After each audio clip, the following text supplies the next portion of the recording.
Hi everyone. I met Mr. Freddy Lee, the younger brother of Mr. Lee Kuan Yew, the then Prime Minister of Singapore, on a flight from Singapore to London. That was in 1974, about 50 years ago. To me, it was the first time that I've seen Mr. Freddy Lee. He resembled his older brother, Mr. Lee Kuan Yew. And I was surprised when he was approaching the aircraft door that no one in the office had alerted us that Mr. Lee Kuan Yew was on board. But as he came nearer towards us, the crew at the door, then I realized that it wasn't Mr. Lee Kuan Yew. Then he introduced himself to me. He said, "I'm Freddy Lee. I'm the younger brother of Lee Kuan Yew. And I suppose you know me?" I said, "Well, not really. I've not heard of you or seen you before." So he said, "Never mind. You must be the crew in charge." I said, "Yes, I'm the in-flight supervisor of this jumbo aircraft." He said, "I want you to get the bunk, or we call it the slumber, in the first class. The aircraft upper deck then was equipped with beds for the passengers, first class passengers. But there was only 12 slumberers, as we call it them then. But I think the first class configuration was 20 passengers. So it was fully booked. On the first come, first served basis, only 12. So I told Freddy Lee that, no, all the bunks are taken up. He said, "Yes, I knew about it when I checked in." And they told me that I was not, they don't have one for me.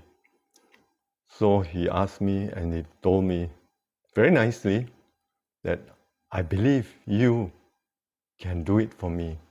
You can get the same bunk, the one with the sliding door. The rest are not confined or with a sliding door except one. You can get for me that one where my brother usually rest when he travel with you all." But I said, "Mr. Lee, I don't think I could do that because they are all taken up. Not even one was available." I said, no, I leave it to you. I have confidence in you."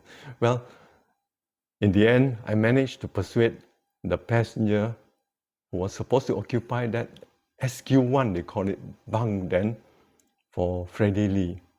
Wow, he was so pleased when I told him after takeoff that he could actually take that bunk and have a good night's sleep all the way to Bahrain, and then from Bahrain to London.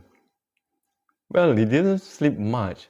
So before we landed at London, he came to me and asked me to sit down near him and at his side and talk to him. Because he was very pleased with me, you see, for getting the bunk for him. And I said, "Sure, it'll be an honor, Freddy, Mr. Lee." And then he told me a few things which not many people have heard of. "Have you ever heard that Mr. Lee Kuan Yew has an older brother?" No, isn't it? Not even in his autobiography he wrote about it. He didn't. He was supposed to be the oldest brother, oldest sibling. But Freddy told me that they had another brother older than Mr. Lee Kuan Yew, but he was killed during the Japanese occupation. He was riding a bicycle and the army truck hit him and dragged him for quite a distance, and he died on the spot. Well, I was shocked actually, but I never told anybody about this except a few of my friends. And yeah, of course, this one, many could have heard it. He said that uh, in Lee Kuan Yew's house, the children do not watch television. They don't have television set. And they were not allowed to read comics, as kids. So Freddy said, as children, the current Prime Minister, Mr. Lee Hsien Loong, and the brother Lee Hsien Yen, and Dr. Lee Wei Ling, the three of them, they would come over the weekend to Freddy's house and read comics and watch TV. And I think the father, Lee Kuan Yew, maybe didn't know about it. Then I asked him, why was his brother afraid to eat first or have special meals catered for him when he flew with us? He said, oh, my brother was afraid that somebody would poison him. He was paranoid. He was afraid of assassination. Then Freddy told me that he was, I think, assistant police superintendent at that time, or deputy superintendent of police, in charge of traffic and in charge of his brother's,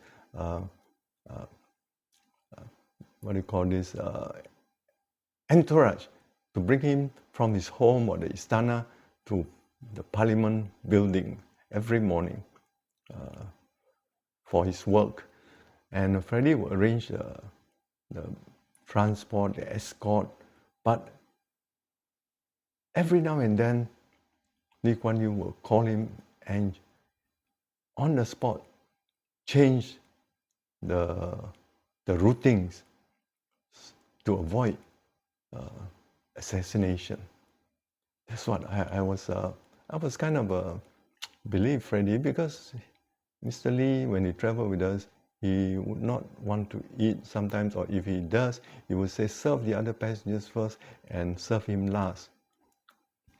Even the special meals catered for him, he would decline. See? And it was a nice time, and there were other things which we talk about, but I was really privileged to sit down and listen to Freddy Lee, the younger brother of Lee Kuan Yew. Thank you for watching.